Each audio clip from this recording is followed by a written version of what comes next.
The time has come. The remakes of the beloved Sinnoh games Brilliant Diamond and Shining Pearl have arrived.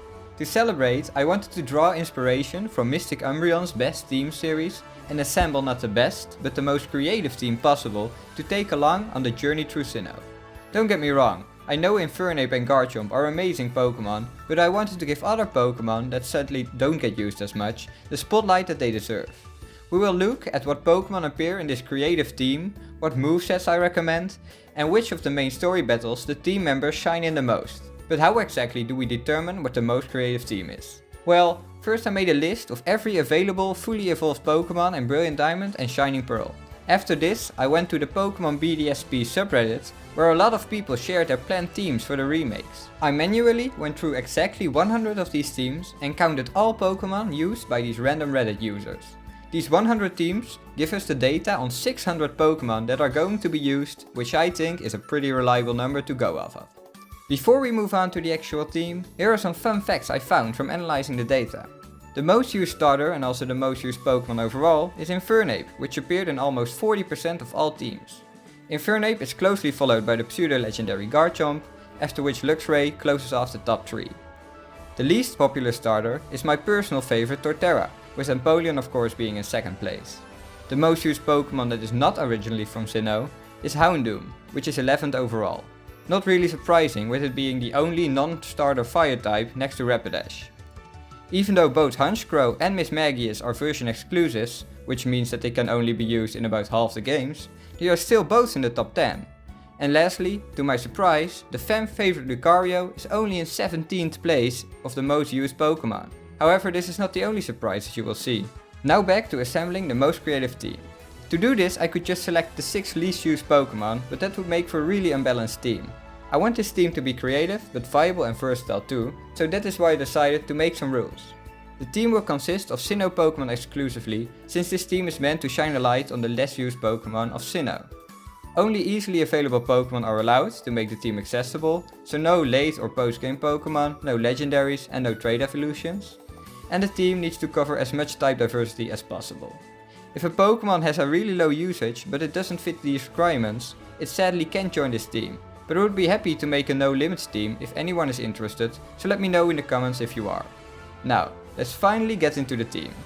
Our first team member is everyone's favorite musical genius, Kricketune. With the best cry in the game and a 0% usage, Kricketune is our perfect starter. I say starter because this little fellow will replace our original starter immediately, since it can be caught on the second route of the game. Just set your game to nighttime and run around until you find a Kricketot on route 202. Kricketot will start off weak, but luckily it quickly evolves at level 10, where it gains a pretty big power boost. Sadly, most of Kricketune's stats are lackluster late game, but it has a pretty good attack stat which we can definitely work with. It also gains access to some of the greatest moves that will give it a key role in the team. Kricketune's final moveset will consist of X-Scissor, Brick Break, Aerial Ace and Sticky Web. X-Scissor is simply one of the best physical bug type moves to have. It can be learned by Kricketune at level 30. Until then you can make use of the move Struggle Bug. Brick Break is a great fighting type move that gives Kricketune the power to take care of normal types. Brick Break can be learned through TM 31. This TM can be found one floor down in the Orberg gate right before Orberg City. You will need to do a short parkour, which requires you to have a bike and access to Rock Smash. Aerial Ace is a great flying type move that never misses, and it will give some good coverage against bug and fighting types. Aerial Ace requires TM 41, which can be found on route 213 right behind the smashable rock. Sticky Web is learned at level 44. This move slows down every opposing Pokémon that enters the field, which allows our overall slower team to outspeed them anyways. The first gym won't be easy, since it is a rock type gym, which is super effective against Kricketune. However, you should be able to beat Rourke using the move Absorb. It is a low base power move, but it will be 4 times super effective against both Geodude and Onix. After this you should be fine, since Cranidos doesn't have any rock type moves. You can also use your original starter as an emergency option for the first gym when needed. After this, Kricketune should do great against Gardenia's team, Maylene's team, Byron's Steelix and Bastiodon, be careful with the last one though, Candace's whole team, Volkner's Ambipom, Aaron's whole team, Bertha's Sudowoodo and Golem with a high risk, Flint's Lopunny, Lucian's whole team except for Bronzong, Cynthia's Roserade and Lucario, Barry's Heracross, Snorlax, Torterra and Roserade, Marzo Paragli and Jupiter's Skunktank. Overall, this little bug should be a pleasure to use. And if not, at least you will get to hear its magnificent cry. Our second member is going to be one of the coolest bird Pokemon in my opinion, and I'm super excited to use it. Welcome to the team, Chatot. Surprisingly, this colorful parrot didn't get a spot in any of the 100 teams I looked at. Luckily, that makes it a perfect member for this team. To receive Chatot early, you will need to catch a Buizel on Route 205. Take this Buizel to Eterna City, to the large building next to the Pokemart, and talk to the NPC girl in the corner. She will trade you your Chatot for the Buizel you caught. Chatot's attack and defenses are pretty bad, but this is okay since its special attack and speed are really good, which is perfect since we need a speedy attacker. Chatot's final moveset will consist of Chatter, Hyper Voice, Nasty Plot and Roost. Chatter is a great flying type move and also the signature move of Chatot. It deals good damage and will always confuse the target. Chatter will be learned at level 21. Hyper Voice is a great stab normal move that hits all opposing Pokemon. Chatot learns it at level 57, but it can be learned early through the move tutor in Pastoria City in exchange for 1 hard skill.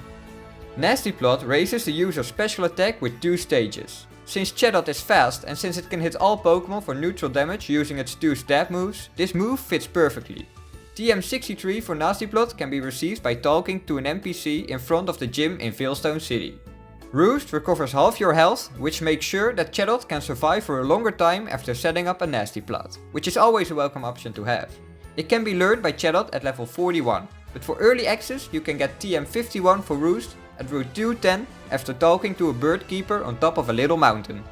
With these moves, Chatot should be strong against Gardenia's entire team, Maylene's entire team, Gender's or Medicham, Snorunt and Abomasnow, but be careful with the last 2, Aaron's team except for Drapion, Flint's Infernape and Lopunny, Lucian's Medicham, Cynthia's Roserade and Lucario, Barry's entire team except for Floatzel and Empoleon, and Saturn's Toxicroak. Overall, I think Chatot should be a great surprise for everyone who underestimates it. The third member of our team is going to be Bronzong. With a surprisingly low usage of 4% and a fantastic Steel Psychic typing, this giant bell is great for our team. Bronzor can be found on Route 206 under the cycling road right after the second gym. It evolves into Bronzong at level 33. Bronzong has a good attack and special attack stat and fantastic defensive stats. Its speed is low, but this won't be a problem since it will work in its advantage because of its moves. Also, I would advise looking for a Bronzor with Heatproof, since the team will have 2 other Pokemon weak to fire types. Bronzong's final moveset will consist of Gyro Ball, Psychic, Rock Slide and Trick Room. Gyro Ball is a fantastic physical steel type move that does more damage the slower the user is than the opponent. Since Bronzong only has a speed stat of 23, this move will have a massive base power most of the time. Psychic is simply a really solid stab move. It does require a TM however. TM29 can be found on Route 211 to the left of Celestic Town after using Rock Climb. Rock Slide is a great rock type move that is able to hit multiple opponents in the double battles you will have. TM81 for Rock Slide can be found in Mount Coronet on the first floor right after using Rock Climb. The TM will be close to the west exit. Trick Room allows our slow team to outspeed faster opponents for 5 turns. TM91 for Trick Room can be obtained at the resort on Route 213 after talking to a street performer in one of the houses. With this moveset, Bronzor should be strong against Maylene's entire team, Fontina's Gengar and Drifblim, but be careful, Candace's team, Aaron's entire team except for Drapion, Bertha's Sudowoodo and Golem, Flint's entire team, Cynthia's Roserade and Lucario, Barry's team except for Torterra and Empoleon, Team Galactic's Golbats, Saturn's Toxicroak, Jupiter's Skunktank, and Cyrus his entire team except for Weavile. Be careful with the dark type moves on Honchkrow and Gyarados though. Overall, Bronzong should be a great tank that can also deal some big damage. Before we move on to the next team member, please consider liking and subscribing if you're enjoying the video. I know these messages are annoying, but people often forget and it helps me out a lot, so yeah, thank you. Now, let's get on to the next team member. The fourth member of our team is going to be the Forgotten Fish Lumineon. With a pick rate of only 4%, this pure water type might be one of the more forgettable Pokemon, but it will be a really important part of our team. Finion can be found on Route 205 after receiving the Good Rod in Hardome City, and it will evolve at level 31. Lumineon's best stat is its speed stat, which will come in handy on this slow team. Its defenses and HP are pretty good, but sadly Lumineon lacks a bit in the attacking department. This however won't stop us from using the best parts of this Pokemon to its full potential. Lumineon's moveset will consist of the moves Surf, Ice Beam, U-Turn and Tailwind.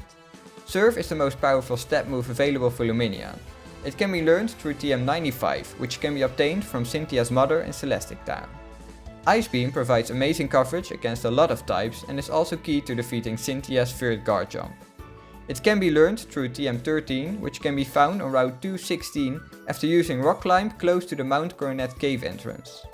U-Turn is a great move for the fastest Pokemon to have, since it allows the switching of this Pokemon as an escape or as a switch to a Pokemon better fit for the battle, while also dealing damage.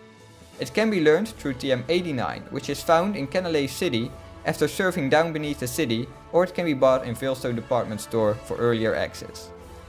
Tailwind doubles the speed of all Pokemon for 5 turns. Combined with Sticky Web, this will allow our team to outspeed most Pokemon. Tailwind is learned really late at level 59, but it should be exactly in time for the hardest part of the game, the Elite Four and Cynthia, so I definitely think it's worth it. With this moveset, Lumineon will be strong against Maylene's Lucario, Byron's Steelix and Bastiodon, Candace's Snorunt and Abomasnow, Aaron's Vespiquen and Beautifly, Bertha's Hippowdon, Sudowoodo and Golem, Flint's entire team, Lucian's entire team except for Bronzong, Cynthia's Lucario, Garchomp and a Roserade, but be careful with the last one, Barry's Staraptor, Infernape, Torterra and Roserade, but again be careful, Team Galactic's Golbats, Saturn's Kadabra, and Cyrus, his Honchkrow, Crobat and Weavile, but the last one with caution. This beautiful fish might be a bit forgotten, but you will definitely remember it. The 5th member of our team is the adorable sand hippo Hippowdon. Hippowdon is a great bulky ground type Pokemon with amazing coverage moves, as you will see in its moveset. Since it got only picked once in all 100 teams, it fits perfectly in this team. Hippopotas can be picked up in the ruined Maniac's Cave on Route 214 with a 5% encounter rate. You can do this right before you challenge the 3rd gym in Veilstone City. Hippopotas will evolve into Hippowdon at level 34. Hippowdon has fantastic HP, attack and defense stats, but lacks in the special side of things, and in speed, which of course shouldn't be that big of a problem for this team. For its final moveset, Hippowdon will have Earthquake, Thunderfang, Firefang and Yawn. Of course, Earthquake is an amazing step ground type move that is a must have on this Pokemon. Hippowdon learns Earthquake at level 40, so before that you can just use Dig. Both Thunderfang and Firefang are great coverage moves for Hippowdon. Although they are low base power, they cover all the typings that resist ground type moves with super effective damage. These moves can be taught to Hippowdon by the move tutor in Pastoria City in exchange for 2 hard skills. Yawn is a move that puts the opponent to sleep in 2 turns, which makes switching Pokemon in battle and setting up moves like Trick Room or Sticky Web a lot easier. Hippopotas will already have this move when you catch it, so that's perfect.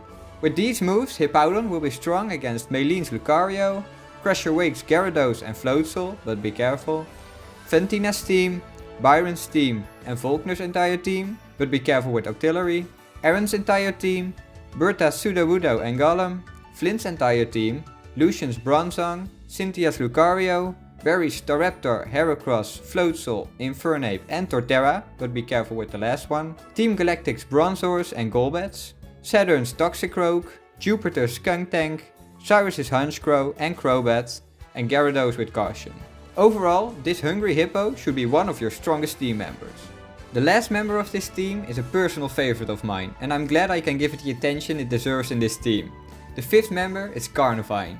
In my opinion, this Pokemon has one of the greatest designs in Pokemon history, so I was really sad to see that not a single person thought of using it in one of the 100 teams. Carnivine can be caught in the Great Marsh as a daily binocular Pokemon, so you might have to try a few days, but it will be worth it in the end.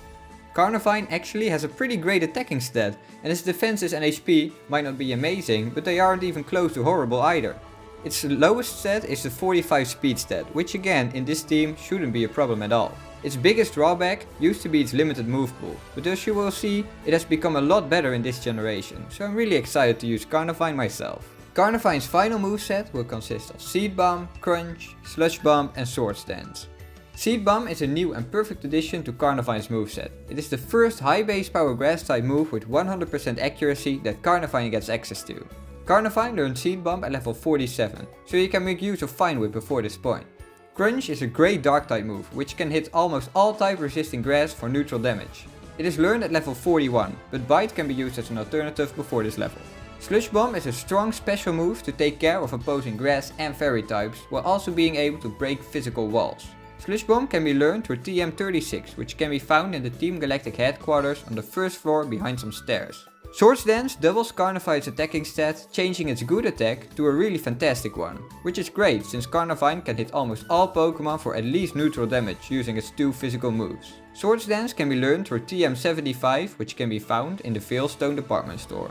With this moveset, Carnivine should be strong against Crusher Wake's entire team, but be careful with Gyarados, Fantina's entire team, but be careful with Gengar, Byron's Bronzong, Faulkner's Octillery, Berta's entire team, Flint's Drifblim, Lucian's entire team, Cynthia's Gastrodon, Melodic and Roserade, but the Roserade with caution, Barry's Floatzel, Empoleon, Torterra and Roserade, but again with caution, Team Galactic's Bronzors and Saturn's Kadabra. Overall, this adorable little fellow should finally be able to pack a big punch this generation. So there you have it, the most creative team for Sinnoh in Brilliant Diamond and Shining Pearl.